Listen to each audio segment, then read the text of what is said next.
sorry, who are you? Name's Tails. Okay, this is what we're gonna do. Step 1, light taunting. Step 2, I have no idea.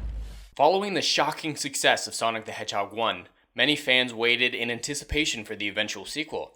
Now that waiting is over, as this weekend Sonic the Hedgehog 2 released into theaters.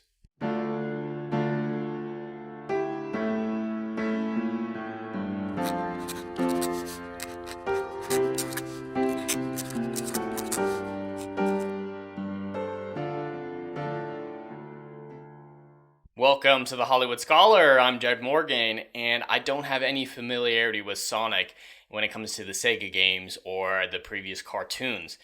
My only experience with the character is from the Super Smash Bros. Games and the Mario and Sonic Winter Olympics games, so I don't have any sort of attachment to the character prior to these movies, nor really an understanding of what makes a good adaptation of Sonic. When the first movie was initially announced, I was uninterested to say the least. Video game adaptations don't have a good history, and I was already beginning to sour on the idea of Hollywood as a whole. That disinterest was compounded upon by the release of that first trailer with that god-awful Sonic look. What changed this for me was the director coming out and apologizing, saying, hey, we did wrong, we're going to spend a little time and fix this design. In an era when fans are the enemy, despite paying for everything that Hollywood holds dear, a director coming out and listening to the fans was almost unheard of. Because of the small glimmer of humanity shining through the filth of Hollywood, I knew I needed to support this film to incentivize other directors to finally listen to the fans and realize that happy fans makes them a lot of money, which seems to be a foreign concept to modern Hollywood. Even after all that, I found myself quite enjoying the first Sonic in and of itself, not just from an obligation standpoint to support the director, but from just a general enjoyment of the film. I got invested in the story in the first one and look forward to the second one. And I have to say, the second Sonic the Hedgehog movie did not disappoint. I came out of the theater with a smile. Again, it is a very simple and upfront, sometimes childish story, but that doesn't necessarily mean it's bad. It was simple, but a hell of a lot of fun. I may even think that it's better than the first one, but I'd have to rewatch the first one again to be sure. The added dynamic of Knuckles and Tails gave Sonic equals to play off of, allowing his character to flourish even more. And spoilers ahead. Sonic the Hedgehog 2 finds Sonic fully settled with his new family, an almost surrogate son to the Wachowskis. After being left home alone for the first time, Sonic is waylaid by Dr. Robotnik returned to Earth with his new companion Knuckles. Outmatched and outmanned, Sonic is defeated and is only saved from the brink of death by the sudden arrival of Tails, another furry alien. Tails had traveled the galaxy to warn and aid Sonic against Knuckles. It turns out that Longclaw, the owl who raised Sonic, had hidden the Master Emerald, a device with untold power, on Earth to keep it safe from the Echidna, Knuckles' tribe. Knuckles has come to find the Master Emerald and rebuild his tribe. In a race against time, Sonic and Tails must recover the Emerald before Knuckles and Dr. Robotnik can recover it and use it to reshape the entire universe. In the final confrontation, Robotnik betrays Knuckles and takes the Emerald for himself, turning his evil eye to enslave Earth. Knuckles joins forces with Sonic and Tails to defeat Robotnik. In an epic final battle, Sonic goes full Super Saiyan to defeat Robotnik and save the world. When the dust settles, the three aliens swear to stay together. Friends forever. This may sound like a simple and straightforward story, but the time that the writers would have spent developing the plot was instead spent developing the characters in a fun and interesting way. I don't have much criticism for the plot or characters. My subjective pleasure of the film drowning out most of its objective flaws. It was a lot of fun.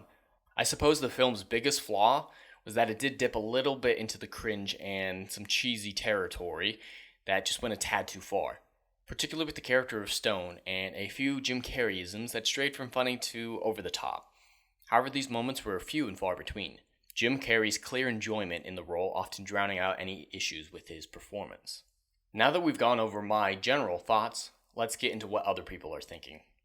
Just like the first film, a lot of critics are coming out and hating on this film merely because the director listened to the fans. The first one was boycotted by a lot of these professionals and these critics because it did that, and they just don't want to set that precedent so the fans will not expect them to do so in the future. And that's just a terrible precedent to set. That it's like, oh no, they're listening to the fans. We gotta stop this movie. We gotta stop it. And so that kind of initial dislike for the film in their area seems to have carried over into the second one, as they've got a rather low score for the film, lower than it should get compared to how they usually rate films on Rotten Tomatoes. And the audience definitely enjoyed it more than I would have given it credit for. 98 is insanely high. I don't give that to any films besides the Lord of the Rings trilogy, really. So it's weighed a little bit weird, but I do like that the fans are loving it, and it's kind of, another narrative being made around it. But let's get into these reviews. I let the kids grade it. I mean, okay. Amazing movie. Everything I asked for, a heavy Sonic fan. Great. That's always good to hear from an actual Sonic fan. Again, I'm not a huge fan of the franchise. I'd never played any of the games or watched the cartoons, so I'm not sure if this is good from an adaptation standpoint, but stuff like this is great to hear from people who are actually fans of the franchise. Movie was good for the kids. Stay for after the movie. Most definitely will be a number 3. Yep, I definitely foresee a sequel being made, especially with how much money it's potentially going to make. Another wonderful Sonic movie. As someone who grew up with the Sonic, it's great to see it on the big screen, and the second installment delivers. Can't wait for the third movie to complete the trilogy. Yep, definitely looking forward to the third one. Wonderful movie, such a joy to sit and watch. Loved it, very well done. There's not a single moment in the movie when I was bored. It's a great movie for kids, but also adults, because it's funny and speaks to the lessons for our children ourselves can leave. I love it 100%. I enjoy the film and see realistic. And this one is a good comment, it's definitely fun for all ages. I definitely enjoyed it, and I'm not a kid, and it was still written very well, even for a children's movie. I hear a lot of people say, oh, you can't criticize a film if it's made for kids. It doesn't matter if it makes sense. It doesn't matter if it's well written. And that's just really disingenuous and kind of offensive to kids, because they're a lot smarter than we give them credit for. So there's still a level of quality when it comes to kids' film that is important. Like The Incredibles is an incredible children's movie, but it's also written very tightly and very well done. You can't just say, oh, it's a kid's movie, it can be dumb as it needs to be. No, this definitely is a very well-written film for the most part. So it is still something that is important to take note of. And yeah, it does simple lessons. And I think that's something that movies have often excelled at and should be the norm. But Hollywood is getting a lot less simple and a lot less subtle. So this one definitely did it good. You need to do some growing up. You'll be a hero later type stuff. It was simple, but it was timeless type message, and that is what Hollywood should focus on, is timeless stuff, not current day political stuff that will feel out of place in just a couple years. So yeah, very much in line with the audience score. Very much agree with all those. But let's check out these critics. Guess it's a compliment to the first Sonic the Hedgehog film that it gave us reasonably high expectations for the sequel. While it's uneven, it's not uneven and missing some of the heart that made the first one enjoyable. It's not a bad time at the movies. Okay, that one's fine. I don't necessarily agree with it, but better than the first one, which is still the same thing as it's not the same thing as being good. Yeah. Oh fuck, movie bomb. I don't trust his takes. Well, 2020's Sonic the Hedgehog movie looked like a middling TV special.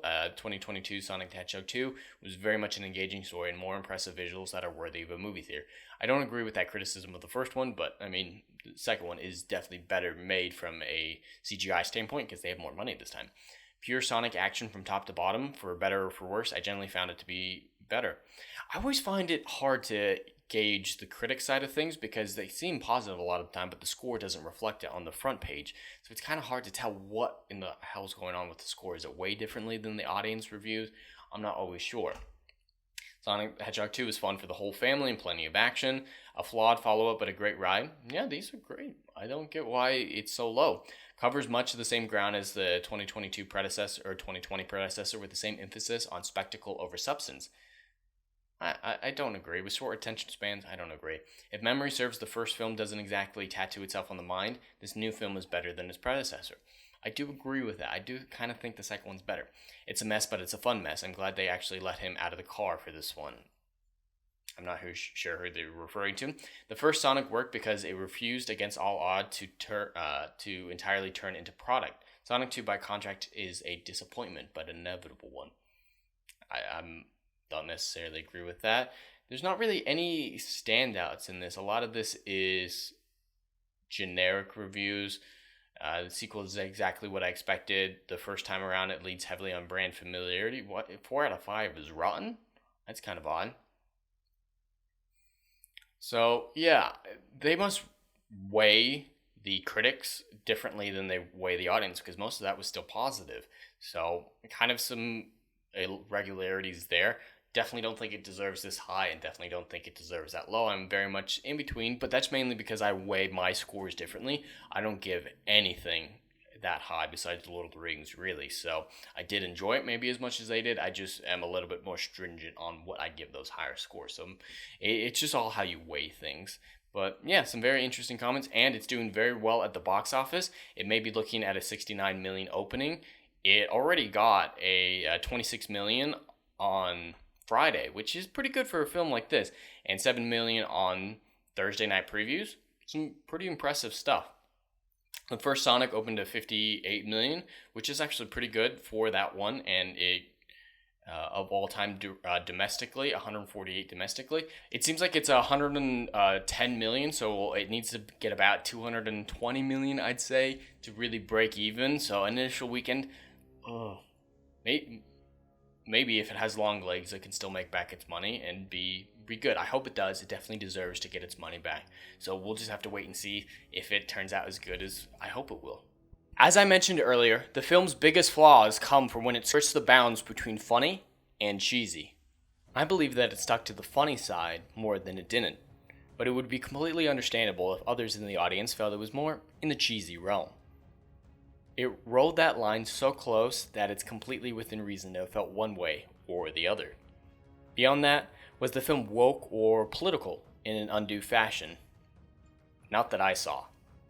Several other YouTubers in my sphere noticed a few things that I did not, and even things they noticed, I don't really agree with. This was just a fun kids movie, nothing more or less. It felt free of the normal propaganda that Hollywood tries to peddle, and that's why I think we all need to support this one just as much as we supported the first one for it supporting the fans. I cannot harp on it enough. I really enjoyed this film. It did have some minor flaws and a simple story, but what it lacked in complexity, it made up for in charm. I don't know how you got back, but you made a big mistake coming here. Oh, contraire, mon frère. The mistake was thinking you'd won. I get it. I don't think you do. But you're about to. And so will that idiot sheriff and his wife. And your little dog, too!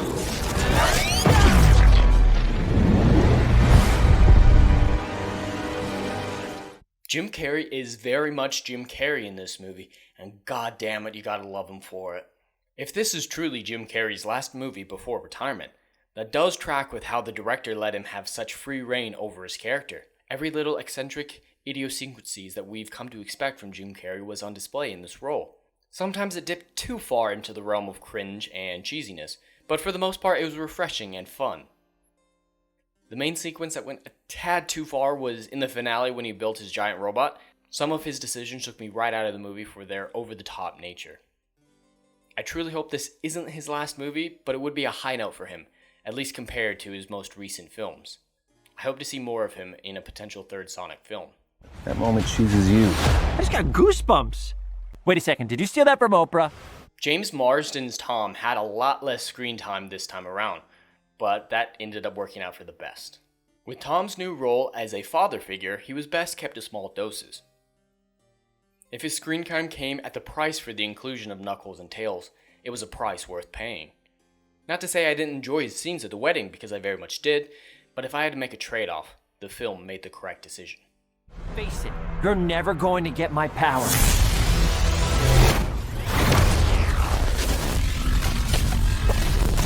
Do I look like I need your power? Knuckles felt very much like Drax from the Guardians of the Galaxy movies to me. His character had the same lack of awareness surrounding metaphors or cultural and societal customs. He was also on a mission to avenge his dead family. He was a bit stupid, with a fair amount of rage issues, but he had a genuine heart and caring beneath it all. I enjoyed every scene with him in it. Idris Elba initially seemed like an insane choice for Knuckles, but he ended up being perfect for the role. Hope I'm not too late. I'm sorry, who are you? Name's Tails. Tails made much smaller of an impression on the film than I would have expected due to his prominence in the trailers. I did enjoy his character and had a lot of fun with him, but he just doesn't quite have the same impact on me or the story as some of the other characters. Not to say he wasn't good, because he was. There was just something missing that I can't quite put my finger on. Hey! Good to see you! Thanks for coming, Tom. Really glad you came. Really? Great to see you too. Yeah. Congratulations. I mean, you guys seem like really happy together. You know, you're all right, Thomas Wachowski. Yeah. Can we bury the hatchet? I'd love that. Yeah? Yeah. All right, bring it in. All right. Great. Oh, and if you screw up my wedding, I will end you. Unlike the majority of the films I review, the supporting cast was incredible. All of them really enjoyable to watch. Matty Wachowski was still fun and relatable, with some incredible chemistry with James Marsden. They still come off as a great couple, and their banter made me believe that they were indeed married. Just like the first movie, Maddie's sister Rachel stole the screen whenever she was on. When her fiancé Randall was revealed to be catfishing her, her descent into madness and wrath lit up the screen. This side plot did carry on for far too long and did get old by the end of it, but it still ends up being a good inclusion. Stone is where the majority of the over-the-top humor and cheesiness was derived from. Any scene that he was in either inspired Jim Carrey to be over the top, or Stone's own performance went over the top. I found myself sighing with relief whenever he left the scene. Beyond that, the rest of the supporting cast did their jobs very well. Oh, great, the Winter Soldier. You're no match for me. I've been training for this my entire life. And I have no training at all, yet here I am ahead of you. That's gotta be embarrassing. Just like the first movie, Ben Schwartz's Sonic stole the screen, giving us an incredibly relatable and enjoyable performance, without which neither film would truly work. Sonic's character development and arc was a bit cliche and overused, but Ben's performance sold it and ensured that any issues with the writing didn't detract from the overall story. Without the talent of Ben or someone his equal, neither of these films would have worked. If the rumors of a cinematic universe surrounding Sonic are true, I look forward to seeing his inclusion in that universe. Sonic 2 may not be complex or groundbreaking, but in an era when mediocre films are praised, this one definitely stands out above the norm. I'd have to give it a 7.5 out of 10. But anyway, that's all I have for today. I'd love to hear your thoughts in the comments below. Please like, share, and subscribe, and I will see you in the next video. Anon.